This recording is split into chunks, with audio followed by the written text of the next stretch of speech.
Sue Wickison, freelance scientific illustrator, visited the Sheikh Zayed Grand Mosque in Abu Dhabi and was intrigued by the marble inlaid plant designs. She wanted to know what the plants were, and this was the catalyst to find out more about the plants mentioned in the Qur'an.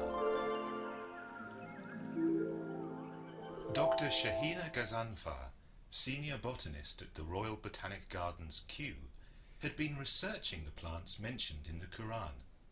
Sue and Shahina have pooled inspiration and resources to work together on a project to research and record in book format the plant species mentioned in the Qur'an. Sue has travelled within the United Arab Emirates, driving through the deserts of the Empty Quarter and across to Abu Dhabi and to areas in Sharjah and farms around Dubai. Part of Sue's research took her to Oman and up into the almost inaccessible Hajar mountain area of Jabal al Akhdar. She ventured in a four-wheel drive, weaving her way down steep hairpin bends into the deep gorge to the remote village of Mazarat. The area is steeped in history, with the old watering system of stone follages. The plants there, some mentioned in the Qur'an, have been cultivated in the same way for generations. After a lot of research, Sue decided to illustrate the Ajwa al-Medina date palm found in Fili, Sharjah. She visited the palm many times over 2 years, photographing it and making numerous colour notes.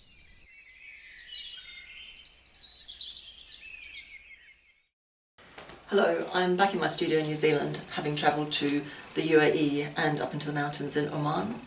And this stage of my work is really important for me to travel to see the plants in the wild, to get a really good understanding of the structure of the plant and how it's all put together. And it's really essential that you work from living material. So I take lots of reference photographs and I make lots of sketches, and also more importantly or more crucially, I make lots of colour notes.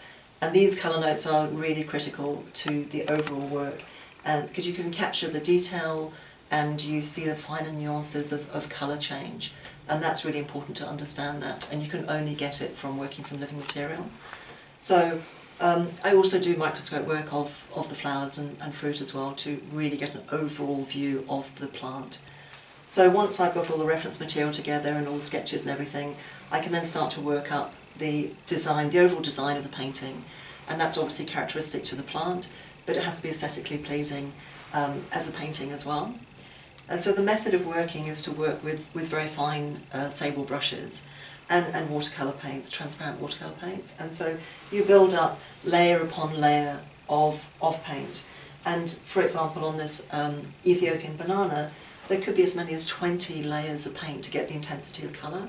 So it's not a quick process, it's very slow, it's meticulous, it's detailed, it's studied, but I absolutely love what I do. So I'm also really passionate about this project that we're working on, which is plants of the Qur'an. So I'd like to show you some of the work that's in progress at the moment. So we pan round to the Ziziphus spinocrista, and the fig, and the Armenian cucumber in progress, and the henna, and the very attractive, pretty pink tamarisk, and then work in progress on the flowers from the Ajwa al-Medina date palm in Sharjah. And so these are all working in progress on this fascinating project, the plants of the Qur'an. Thank you.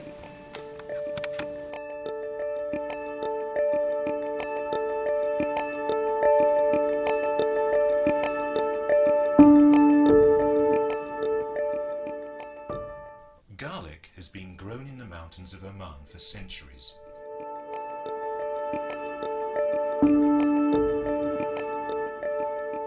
Sue was lucky to be introduced to village elders and farmers, showing her a type of garlic that has a heritage steeped in history.